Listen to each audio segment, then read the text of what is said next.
बिस्मिल्लाहिर्रहमानिर्रहीम। हम आपको बताएंगे कि मैयत को किस तरीके से गुस्ल दिया जाता है, और फिर अगली वीडियो में इंशाल्लाह हम आपको बताएंगे कि किस तरीके से मैयत को कफन पहनाया जाएगा। तो मैयत को गुस्ल देने में जैसे ही किसी का इंतकाल होता है तो सबसे पहला काम जो हम करते हैं वो ये कि उसकी आँखों को बंद किया जाएगा, और आँखों को बंद करने के बाद मुंह चूँकि खुला हुआ होता है जिस वक्त इंतकाल होता है तो जबड़ों को बांध दिया जाएगा ताकि मुंह सही से बंद हो जाए, और इसी तरह पैरों को भी बांध दिया जाएगा। गुस्ल देने से पहले आप ये जबड़े वगैरह सारी चीज़ें खोल देंगे, इन रस्सियों को वो भी खोल देंगे।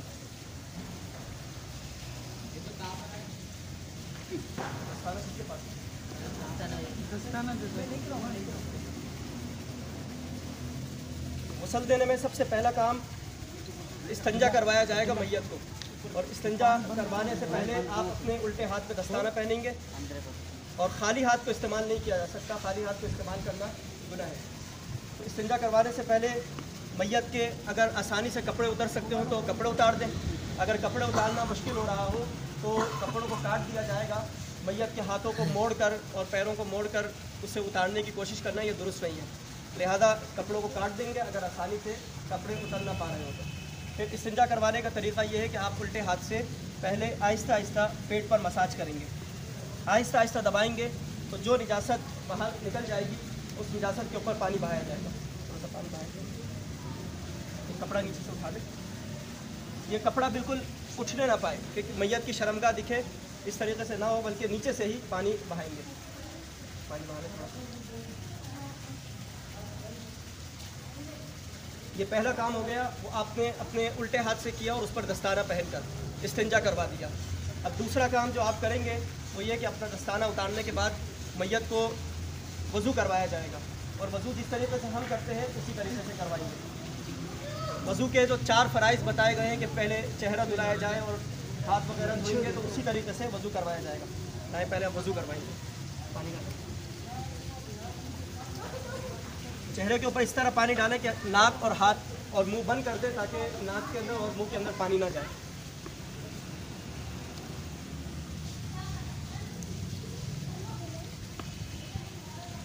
वज़ू करवाने के बाद, चेहरा धोने के बाद पहले सीधे हाथ को धोएंगे, सीधे हाथ को पानी डालें, कोहनी तक सीधे हाथ को धोया जाएगा। फिर उल्टे हाथ को कोहनी तक धुलाया जाएगा। फिर हाथ में पानी लेकर जिस तरीके से हम मसा करते हैं उसी तरीके से मैयत का मसा किया जाएगा, उसके सर का, और सर के मसे के बाद फिर सीधे पैर को धुलाएंगे, और उल्टे हाथ से आप मसलते रहे पैरों को, और फिर उल्टे पैर को। ये हमने 2 काम कर दिए, पहला काम इस्तिंजा करवाया और दूसरा काम वज़ू मुकम्मल करवा दिया। वज़ू करवाने के बाद फिर सर के बालों को और दाढ़ी के बालों को साबुन वगैरह लगाकर, जो भी साबुन होगी वो लगाकर धुलाया जाएगा।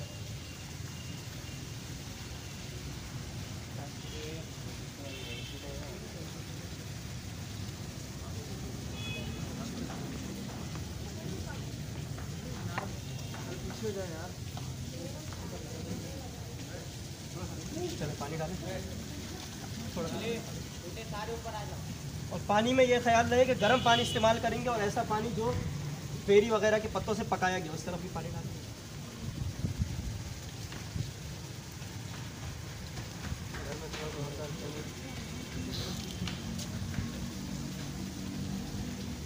जब सर के बाल और दाढ़ी के बाल ये आप धुला लेंगे साबुन वगैरह से, तो उसके बाद चौथा काम हम ये करेंगे कि मैयत को उल्टी करवट पे लिटाएंगे।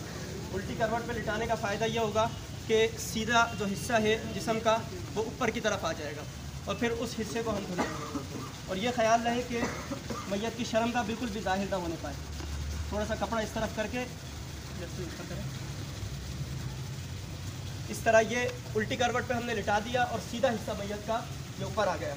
अब यहाँ पर पानी डालें, यहाँ से हाथ डाल के आप 3 मरतबा पानी फेंकें, शर्मगाह ज़ाहिर ना हो, इस तरह 3 मरतबा पानी वो मग्गे से फेंकें। फिर इसी तरह आपके पास साबुन होगी तो साबुन के ज़रिए पूरा ये हिस्सा नीचे तक धुलाया जाएगा, और अगर आप शर्मगाह का हिस्सा साफ़ करेंगे तो वही दस्ताना वगैरह पहनकर फिर साफ़ करेंगे। फिर मैयत को सीधा कर दिया जाएगा, सीधी करवट पर लिटाएंगे ताकि उल्टा हिस्सा ऊपर की तरफ आ जाए। और फिर इसी तरह पानी बहाएंगे, बहाएं पानी, और फिर अच्छी तरह मसल कर नीचे तक पानी बहाकर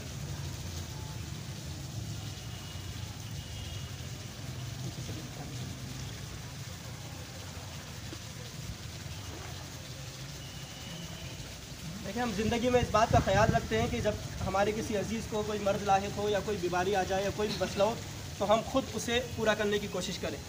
हम उसे हॉस्पिटल भी लेकर जाते हैं, उसके सारे काम करते हैं, लेकिन जब इंतकाल हो जाता है तो उसके बाद किसी और को हमें बुलाना पड़ता है गुस्ल देने के लिए।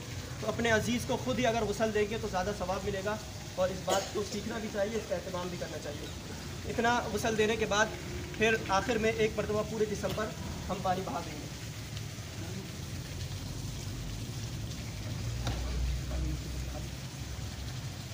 पूरे जिस्म पर पानी बहाने के बाद फिर थोड़ा सा सहारा देकर गर्दन को उठाया जाएगा और थोड़ा सा सहारा देकर पेट आहिस्ता से दबाएंगे। एक और मरतबा इस्तिंजा करवाया जाएगा। फिर जो भी निजासत निकलेगी उस निजासत के ऊपर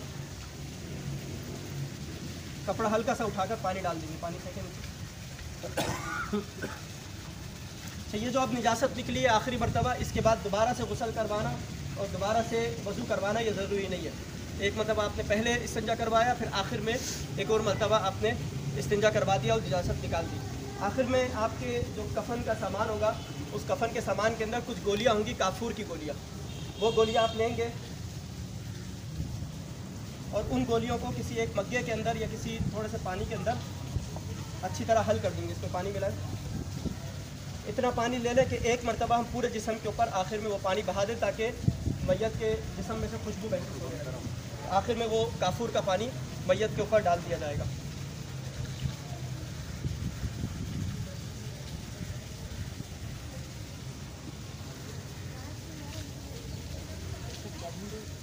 बस ये मुकम्मल तरीक़ा है मैयत को गुस्ल देने का। पहला काम ये था कि आपने उसके जबड़ों को खोला और उसके पैरों के ऊपर जो छोटी सी पट्टी बंधी हुई थी उसको खोल दिया। फिर आपने इस्तिंजा करवाया। इस्तिंजा उल्टे हाथ से करवाएंगे और उल्टे हाथ पर दस्ताना पहन लेंगे। और फिर तीसरा काम ये कि आप उसको वज़ू करवाएंगे। चौथा काम आप ये करेंगे कि सर के बालों को और दाढ़ी के बालों को अच्छी तरह साबुन से धोएंगे। और फिर उसके बाद जो आप करेंगे पूरे जिस्म पे पहले उल्टी करवट पर लिटाकर ताकि सीधा हिस्सा ऊपर आ जाए और सीधे हिस्से पर पानी बहाएंगे। फिर सीधी करवट लिटाकर उल्टे हिस्से पर पानी बहाएंगे और फिर पूरे जिस्म पर पानी बहा देंगे। आखिर में ये जो कपड़ा गीला होगा, एक और कपड़ा है,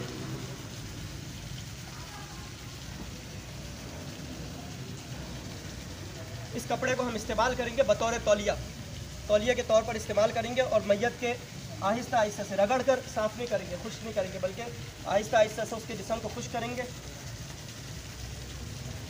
और जिस्म को खुश्क करने के बाद ये वाला कपड़ा जो है साफ़ सुथरा कपड़ा ये मैयत के ऊपर डाल दिया जाएगा और ये नीचे वाला जो कपड़ा है ये निकाल दीजिए। निकालें, इस तरह निकालें कि शर्म का ज़ाहिर ना हो।